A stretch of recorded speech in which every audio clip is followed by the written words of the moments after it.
All right, y'all. Welcome back to the show. It's Anti-War Radio. I'm Scott Horton. I appreciate everybody tuning into the show today. We're going to go ahead and go to our first couple of guests now. They are Jeremy Kirk and Luke Hansen from WitnessTorture.org. Witness Against Torture is the organization. Welcome to the show, guys. How are you doing? Good, Scott. Thanks for having us. Thank you. It's good to be here. I appreciate you both joining us. Now, which one's Kirk, which one's Jeremy, and which one's Luke here? Well, this is Jeremy, and I'm here calling in from New York City, Union Theological Seminary. From Union Theological Seminary, and I think I saw that in the in one of these news stories here that you were a student there, Jeremy. And now, what about you, Luke? Are you a student as well? I'm working now. I'm calling in from the Pine Ridge Reservation in South Dakota, where I just started working at Red Cloud High School. Wow. Isn't that interesting? Okay. And so now you guys both recently took a trip to Bermuda to meet some survivors of the Guantanamo Gulag. Tell us the story. We did, yeah. Our organization, Witness Against Torture, started in 2005 when 25 activists traveled to Guantanamo in an attempt to visit the prisoners, which was a response to our call to do the works of mercy, a response to our faith. And so the organization is very familiar with the story of the Uighurs and has long advocated for their release. Of course, these Chinese Uighurs were cleared by the Bush administration, and they were ordered released by a federal judge in October 2008. But we were searching for countries that would be willing to resettle them. The United States was not willing to do so. So we've long advocated for them. So the reason for us going to Bermuda was to be in relationship with these men and to seek reconciliation with these men who we had advocated for so many years, but were never able to have personal contact with them. So that was motivating our desire to go to Bermuda. We wanted to ask them, what would you have us do for you? And we wanted to ask them things like, what sustained your hope during 7 years in Guantanamo, even though you had been cleared as innocent men, but weren't released? So those were some of the motivating factors behind our trip. And now, how many of these guys have been released? The Uighurs have been released to Bermuda? Is it just the two? There's four, Scott. Oh, there are four of them. Yeah, four have been released up until this point, and two of which originally, and two a little bit later. I see. And now, well, before we get too far into their actual stories, tell us a little bit more about who the Uighurs are, what they are, in relationship to the Chinese government, and how it was that they ended up at Guantanamo in the first place, if you could. Sure. From what we've collected from news reports and their attorneys, we've learned that the Uighurs are a persecuted ethnic group in Western China. They're less familiar to us than the Tibetans, for instance. They were an independent nation for centuries. They were around, I think, 100 years ago. They became part of China against their will. So the Uighurs are in Western China working to maintain their culture and their language, and most of them are Muslims. So they're trying to maintain those traditions as much as possible, but they are very persecuted by the Chinese. Now, the Uighurs who ended up in Guantanamo were, for the most part, looking for work, and Afghanistan was a place where they could travel without any fear of being sent back to China, and they could work in Afghanistan, I understand, without papers. So they were staying in a camp where there were a number of Uighurs. When the U.S. started bombing Afghanistan in late 2001, these men fled to Pakistan for safety reasons. They were staying at a mosque when they were arrested and turned over to the United States on bounty. I believe that the United States paid $5,000 for each of these men, they were suspected Al-Qaeda or Taliban terrorists. Very soon after the United States interrogated them, we realized that their beef was with China, essentially, and not with the United States, and that they should not have been arrested, and we do not have any lawful authority to detain them. But they were in Guantanamo, and because of fears of torture or execution if they were sent back to China because they're part of this Uyghur group, we were searching for other countries that would be willing to take them. So they were basically in limbo. They were in Guantanamo in U.S. custody for 7 years, but the United States government was having difficulty ending their detention and resolving their situation.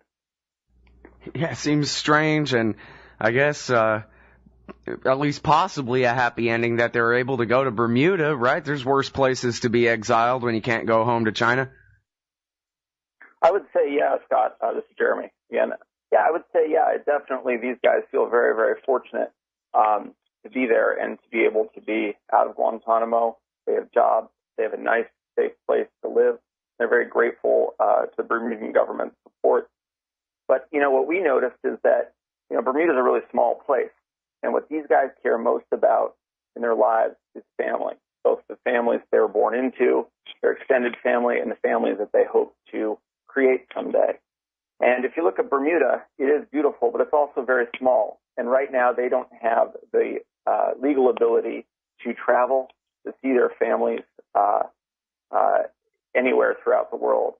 So in a sense, they are still, in one sense, in prison, albeit a very beautiful place. Elaborate on that, please. They're sort of house arrested there on the island?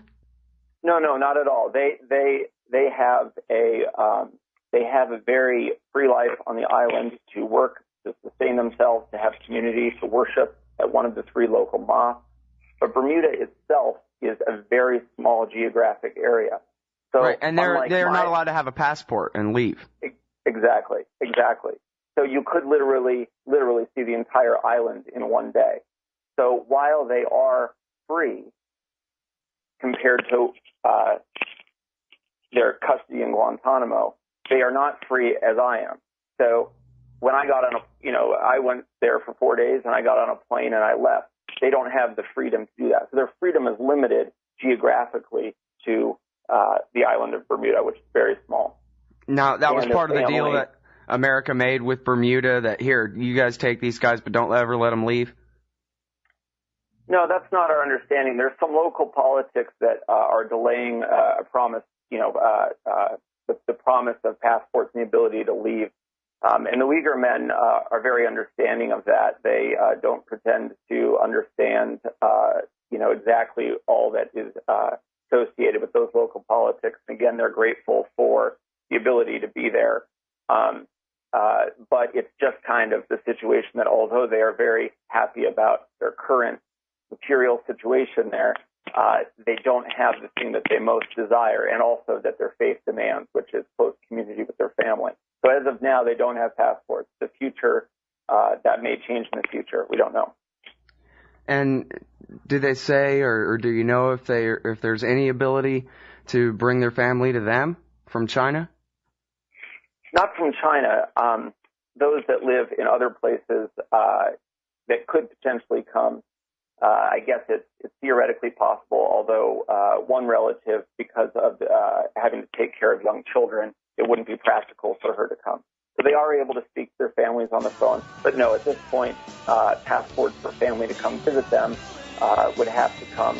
The Chinese government wouldn't allow their families to come visit them. All right, everybody, it's Anti-War Radio. I'm talking with Jeremy Kirk. He's a student at Union Theological Seminary, and Luke Hansen, he's a teacher at Indian Reservation in South Dakota. And we're talking about the Uighurs who were turned loose to Bermuda, a somewhat less restrictive island prison in the Caribbean. And we'll be right back.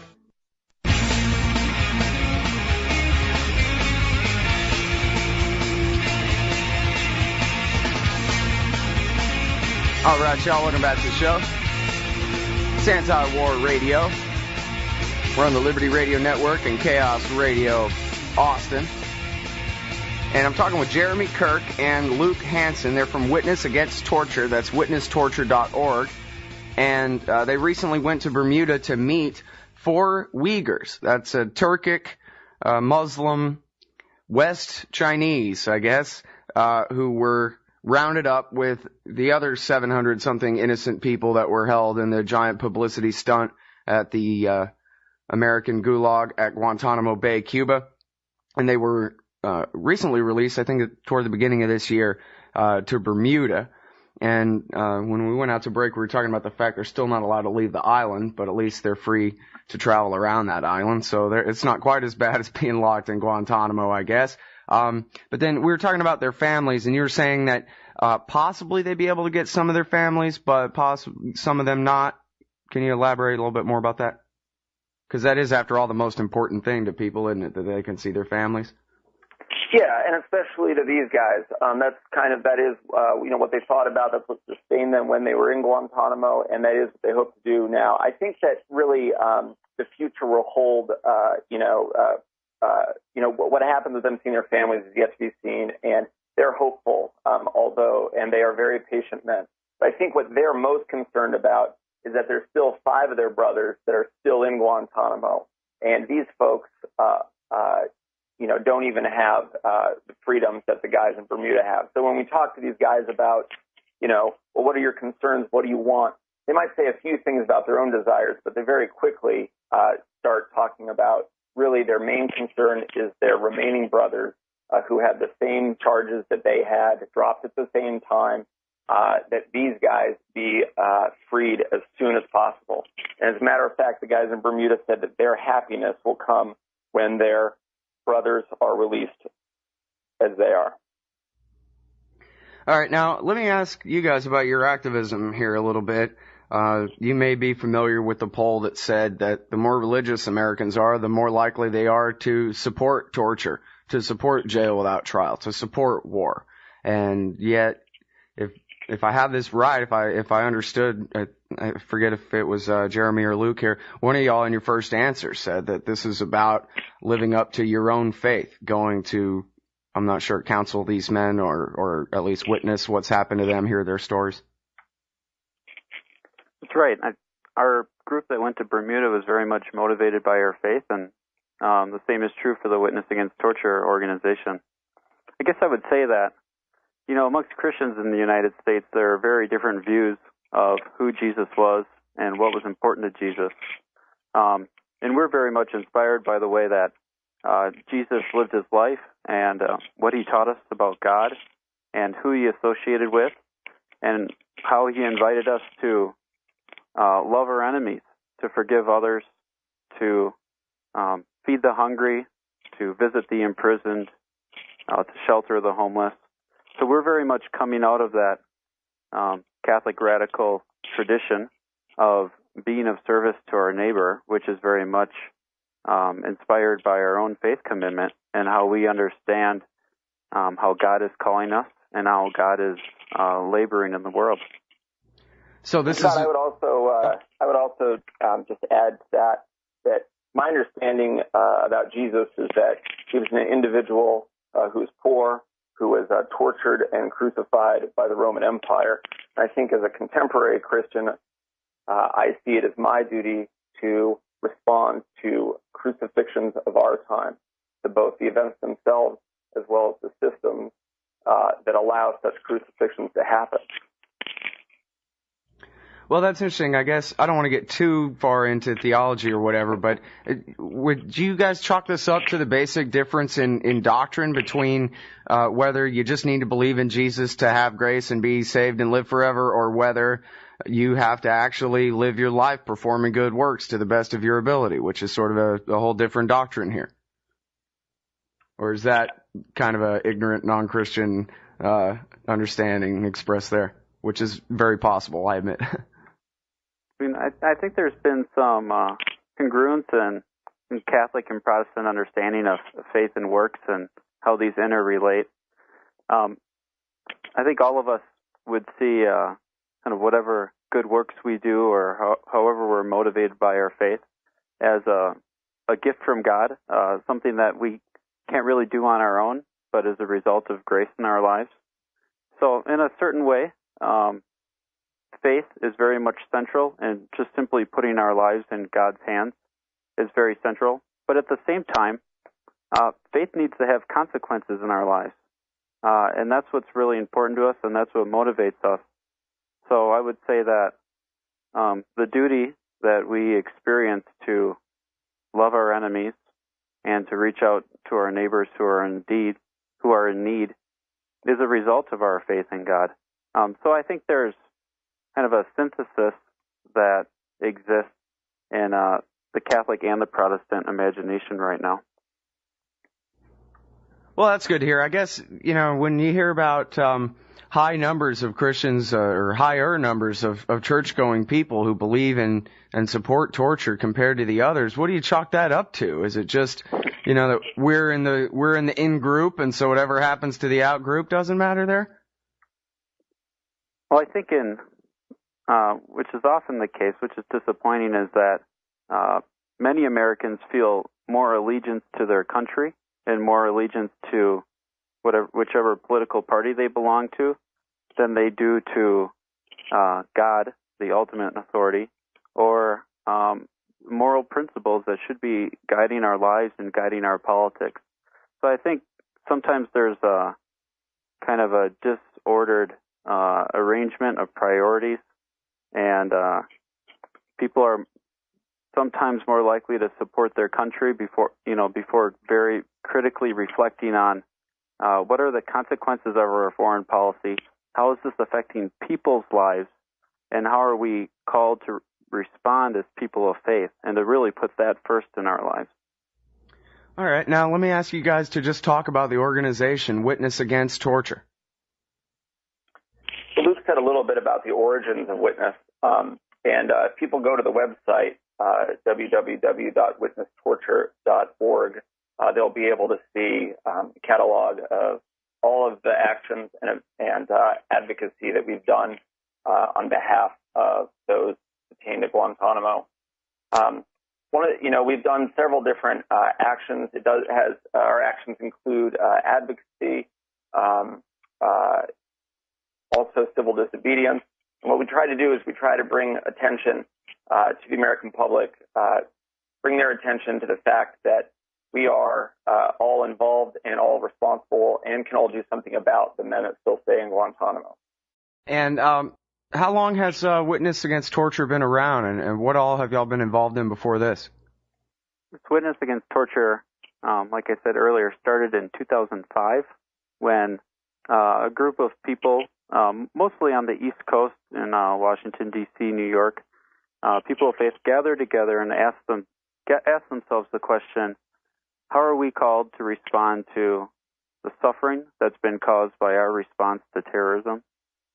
And like Jeremy said before, because of our commitment to Jesus, who was tortured, unjustly tried, and executed, Witness Against Torture felt inspired to devote their attention to the men who are at Guantanamo. And then in more recent years, we focused more and more on, the 700 to 800 men who are at Bagram Air Base with even fewer legal protections and much less publicity than the men who are at Guantanamo. So we started in 2005, and even though we were focused primarily on the men at Guantanamo early on, we've certainly extended our focus to those at Bagram, those who have been detained at CIA secret detention centers. And even after President Obama was elected, we knew that Guantanamo would not be closed easily or with the use of his pen in signing the executive order. So we had a 100-day presence in front of the White House during the first 100 days of Obama's presidency to keep the pressure on him, to remind him that Guantanamo isn't closed until every single man leaves the facility, is given a fair trial in accord with due process, or is released immediately. So even under the Obama presidency, there's been very little progress on closing Guantanamo, which has really left us with a lot of work to do and to really maintain our commitment to these men who have been unjustly imprisoned at places like Guantanamo. Well, thank you both very much for your work and all your efforts on this. It's Jeremy Kirk and Luke Hansen from Witness Against Torture. That's witnesstorture.org.